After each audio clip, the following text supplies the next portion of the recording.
What's going on, my wonderful Retro Squad? This is your boy Retro Quin, and today we got that boy Dave back up on the channel again. And this one of the ones that y'all been at me a lot about, especially when I told y'all that I enjoyed like the deep messaging, storytelling, and like just stuff like that Dave does bring to the table. And y'all was telling me like I gotta get environment up on the channel, so we here. We got Dave Environment, and I do have the lyrics, and because it's only 3 minutes, I'll just let it play through first, and just kind of get a feel for it, and then I'll go back and share some of my thoughts and opinions on this stuff. But we're gonna go ahead and get into it. Dave Environment. Got the piano keys. What do you think people see when they look at you? Look, you see our gold chains and our flashy cars. I see a lack of self-worth and I see battle scars. He has to be with 20 man when he wears jewelry, and you see it as gangster, I see it as insecurity. Where I'm from, everybody wants to make it out, but nobody wants to see somebody make it out. It ain't about who came around, but more about who stayed around. Behind the scenes, they say God gave us eyes to see. You see the video vixens and all their pearly whites, but you don't see the dirty nights, long days and early flights. You see the deals and think all these rappers laughing now, but you don't get that if we weren't already, we're a target now. You see all the groupie girls and think they're heaven sent. I see 25 minutes worth of empty sex to tell a lie. It wasn't my intention to objectify, but I can testify. I seen some shit you couldn't rectify. You see this industry where everybody came up. I see a bag of weird rappers and some fake love, fake handshakes and fake spuds with fake comments, where everybody covers costs but never pays homage. The scene turned on me, people trying to ruin me. Where most would see a problem, I'm seeing an opportunity to drop a freestyle and kill them niggas that were booing me. I made my haters watch and put the screw inside of scrutiny beautifully. Also, if I am attending, security's coming first, like I was trying to shop at duty free. Where the fuck's the unity? Where I come from, there's no class, forget truancy. We have got now in common. Them niggas see a molehill and make a mountain from it. They see a Cuban and a whip, I see a house deposit, how to stop it. Niggas saw keys and went to trial for shotting. I saw keys, learned to play and made thousands from it. You see the club popping when we do the show, but you don't see the studio. My life is not a movie, bro. Champagne bottles and all the screaming girls. It's ironic how you'll never hear a scream for help. Fucking hell, why do you think we're going through the same thing? Depression when you make it, the pressure and the hatred. Your people talk about you, you can't say shit. The moment that you ain't it, the labels are looking for replacements. Same shit, people start forgetting what you've done for them. Everyone in music's gonna take until there's nothing left. Your fans are switching up on you, and they don't know how tough it gets. Reading through your old comments, trying to feel some love again. I see karma. Go to work, but God schemes harder. I heard success can come quickly, but it leaves faster. Secrets are what my enemies have been after. Only L's I'm hiding in my closet have a V after.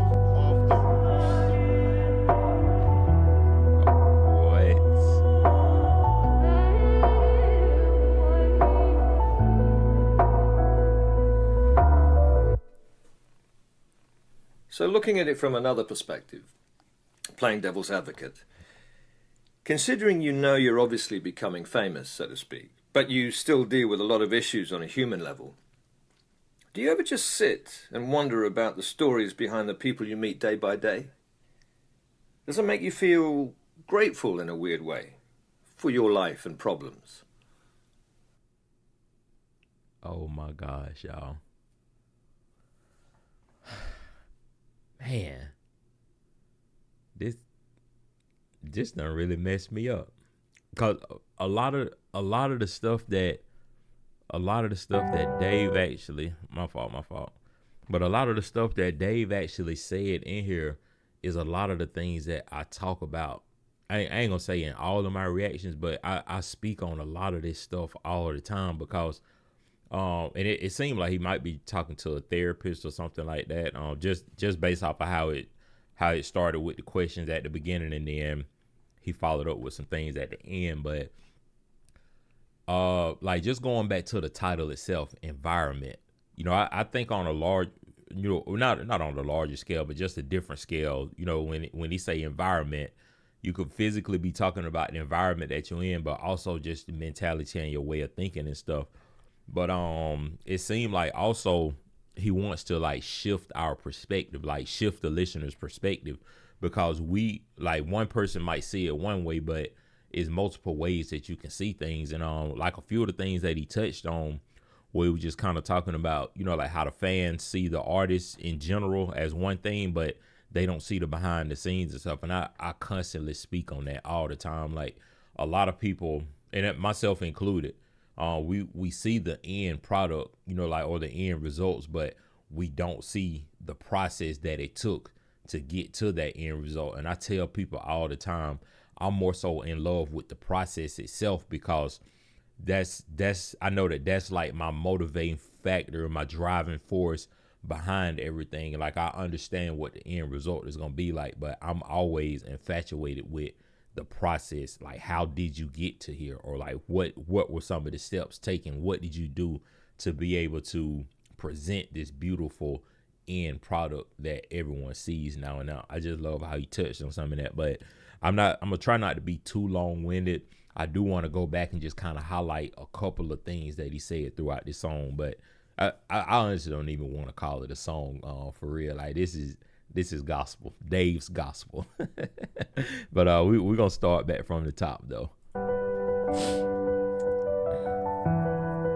And you already coming in. People see when they look at you. Yep. Playing on the keyboard, on the piano. Look, you see our gold chains and our flashy cars. I see a lack of self-worth and I see battle scars. He has to be with 20 man when he wears jewelry, and you see it as gangster, I see it as insecurity. Where I'm from, everybody wants to make it out, but nobody wants to see somebody make it out. It ain't about...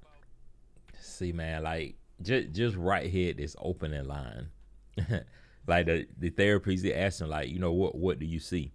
And then now he breaking it down like, look, you see our gold chains and our flashy cars. I see a lack of self-worth and I see battle scars. And it's like, you know, a lot of people, they putting on all this fancy jewelry, nice cars, clothes, houses, all of this stuff, but they covering up something. Like, it's deeper than that. They covering up the darkness inside them, or like, you know, some of the depression they may be going through, or just, you know, like just different things in life that you battling with and stuff. And it's like, we, you know, as the fans and stuff like that, we and like I said, I'm just using all of this as a general, like, blanket statement, so to speak. But we see all of this flashy stuff that they have and stuff, but we just don't know the pain and everything, and, you know, everything else that they go through. And it's easy for us to say, you know, hey, they making millions and millions of dollars, they life can't be that bad, when in actuality, they normal human beings just like we are. They just got more money, so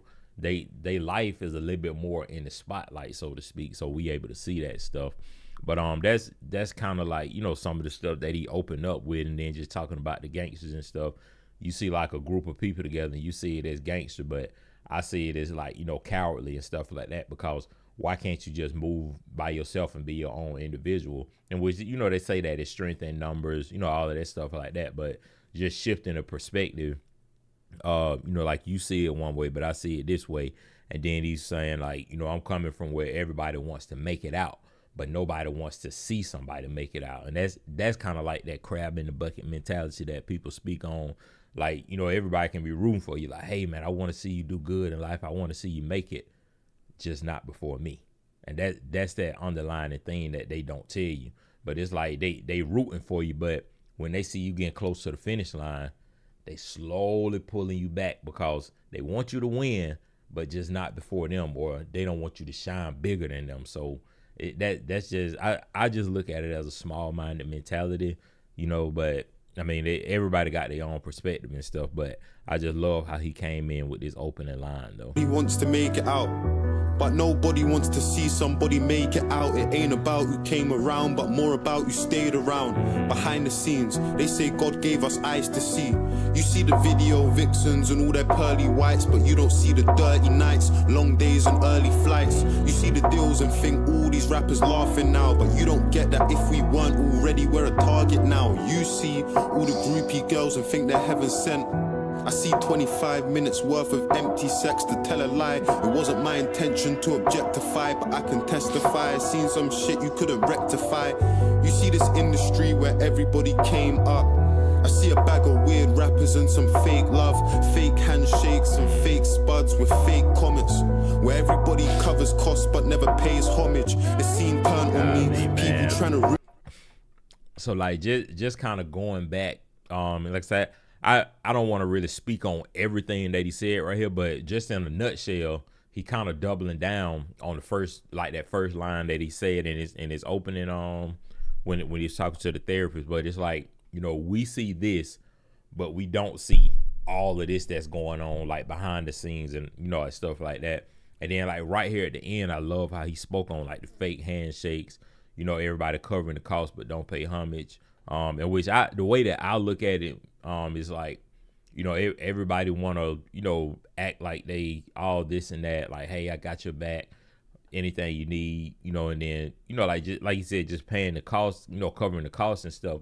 But don't nobody want to, you know, pay homage to the people that like all of the trailblazers, people that paved the way so that other people can continue to elevate, you know, and stuff like that. But I just love how he continuing, because he really just giving us a lot of different analogies, you know, just breaking down, like I say, of what we see versus what we don't see behind the scenes, so to speak. Everybody covers costs but never pays homage. The scene turned on me, people trying to ruin me. Where most would see a problem, I'm seeing an opportunity to drop a freestyle and kill them niggas that were booing me. I made my haters watch and put the screw inside of scrutiny beautifully. Also, if I am attending, security's coming first, like I was trying to shop at duty free. Where the fuck's the unity? Where I come from, there's no class, forget truancy. We have got now in common. Them So I did, the reason why I want to speak on this is because it seemed like, and which y'all know that I'm relatively new to Dave, so it's still a lot of questions that I have. It's a lot of stuff that I don't know. And, you know, I told y'all I don't really like to go back and see, like, you know, check out the backstories and stuff like that, because I don't want to come up here and act like, you know, like, hey, I knew all of this about Dave. I've been knowing Dave for years and stuff. Like, y'all just now, like, I'm not that type of person. Like, I'm truly just now getting into Dave. Like when y'all seen the first video on the channel, like a few weeks ago, or a couple months ago or so, I'm might as well say brand new to Dave. So it's a lot of stuff that I don't know. But him talking about the scene turned on him, you know, people tried to ruin him, but he turned his problems to an opportunity, dropped the freestyle, you know, and just speaking on all of this stuff, duty free. But my question is, did he go through something with the industry, or just like what happened that caused like his fan base or just people to turn on him and stuff? And I'm guessing because he spoke on it, he said that he dropped a freestyle for the people that was booing him and stuff. So I'm guessing whatever he done, it caused people to turn on him. And then instead of him letting that, you know, kind of get him down and stuff like that, he used that as an opportunity to continue to excel and like take his career to the next level by dropping a freestyle. And I'm wondering what freestyle is that, because I would imagine the freestyle probably addresses, you know, probably some of the questions that I have, or it probably addresses the situation that, you know, caused people to turn on him and stuff like that. But I do want y'all to let me know about that down below in the comment section, because I don't know unless I go back and do my own homework and stuff. And then I like this last verse where we like, you know, we come from a place where there's no class, no truants, and like just, you know, just kind of flipping that, you know, not going to school, but also speaking on no class, like no dignity about yourself and like how you carry yourself and stuff like that. So I like how he flipped that at the end. From there's no class, forget truancy. We have got now in common. Them niggas see a molehill and make a mountain from it. They see a Cuban and a whip. I see a house deposit, how to stop it. Niggas saw keys and went to trial for shotting. I saw keys, learned to play and made thousands from it. That line right there, man. And he still talking about the perspectives, how we see things. Like some people see it this way, I see it this way. Like it's just different mentality, different ways of thinking. But the line right here, we say like they see a molehill and make a mountain from it. They see a Cuban and a whip. I see a house deposit. And see, like that's that that analogy right there with where lines and stuff can get blurred, because we see these rappers with these Cuban links, all these nice chains, watches, different jewelry, nice, fancy cars and stuff like that. But some of them, not all of them, but some of them don't even have a house that they own, or, a place that they can call, their own property and stuff like that. And that's kind of what Dave's saying right here. Like, y'all see the expensive chains and the cars and stuff, but I see a house deposit, because they got all of this stuff, but they don't have a house, when they should have done it in the reverse way and used this money to use as a deposit on a house, or just buy the house outright, as opposed to spending it on this jewelry first and not having a house. So I love that. And then this next line where he was like, they saw Keys and went to trial, and which, they're talking about Keys, which is I think is cocaine, if I'm not mistaken. But just keys of cocaine. And he saw Keys, which he's talking about the piano keys, and learned to play, made thousands from it. So he learned how to play the piano and make money from that. So we talking about two different keys, two different perspectives. And that kind of goes back to, what I was saying earlier too, like how you can hear those piano keys in the background. I'm wondering, is that actually him playing on the piano? And if so, that makes it even better. You see the club popping when we do the show, but you don't see the studio. My life is not a movie, bro. Champagne bottles and all the screaming girls. It's ironic how you'll never hear a scream for help. Fucking hell, why do you think we're going through the same thing? Depression when you make it, the pressure and the hatred. Your people talk about you, you can't say shit. The moment that you ain't it, the labels are looking for replacements. Same shit, people start forgetting what you've done for them. Everyone in music's gonna take until there's nothing left. Your fans are switching up on you, and they don't know how tough it gets. Reading through your old comments, trying to feel some love again. I see karma. Go to work, but God schemes harder. I heard success can come quickly, but it leaves faster. Secrets, what my enemies have been after. Only L's I'm hiding in my closet, have a V after. I like that last line right there too. The only L's I'm hiding in my closet come with V's after. Louis Vuitton. And it could be another flip too, where you talking about losses that you done took, but you taking those losses and you flipping them and turning them into wins. Like I said, just flipping off of that whole losses scheme, LV, Louis Vuitton in the closet. But excuse me, y'all. A lot of the stuff that he kind of doubling down on right here is, like I said, you don't understand what artists go through, or just entertainers, just people that's in the limelight, famous, quote unquote, so to speak, and stuff. We see the glitz and the glamour, all the money, the smiles and stuff when they on TV and everything. But I always tell people, just follow a lot of them people home, if they even have a home. But follow a lot of them people home when they take off the mask and they no longer the artists that we know them to be on stage or just out in public and stuff. Follow them home, and you'll see that a lot of the stuff that they doing out here is just for show, really. And when they get home and it get dark and it's just them and they have to sit with their thoughts, I'm telling you, man, it's a completely different experience. Means of being after, only L's I'm hiding in my closet, have a V after.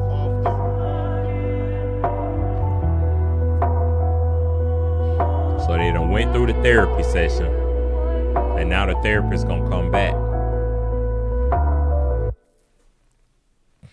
So looking at it from another perspective, playing devil's advocate, considering you're obviously becoming famous, so to speak, but you still deal with a lot of issues on a human level, do you ever just sit and wonder about the stories behind the people you meet day by day? Does it make you feel grateful in a weird way for your life and problems? Man, this is a deep song, y'all. Like I said, I don't even want to call it a song for real. This is just gospel and just spoken word going straight to the hearts, soul, and the minds of people, man. But I did enjoy this song a lot, and like I told y'all before, just talking with y'all in the comment section and stuff. Even though I'm newer to Dave, these few songs that I've checked out, got up on my channel already, it's quickly making me become like a huge supporter of him. And like it really made me, you know, kind of regret in a sense that I'm just now finding out about Dave. But like I say, it's better late than never, and I'm glad that I do have a chance to experience a lot of Dave's music, whether it be old or newer. But I do have more Dave songs that y'all gave me. I have them, you know, written down somewhere, but I'll be getting them up on the channel at a, you know, a little bit more frequency and stuff. So, but if y'all do have any more Dave suggestions, y'all definitely make sure that y'all drop them down below in the comment section, and I will get them up on the channel. But I really hope that y'all enjoy it. Sorry if I was a little bit long-winded, but it's like Dave speak a different type of language, man. This ain't that music where you can just kind of, you know, like just shoot straight through. Like it, you really have to take some time on it. But like I said, I hope y'all enjoyed it. Y'all make sure that y'all like, comment, and subscribe. Stay positive and stay smiling. And without further ado, this is your boy Retro Quin. I'm out.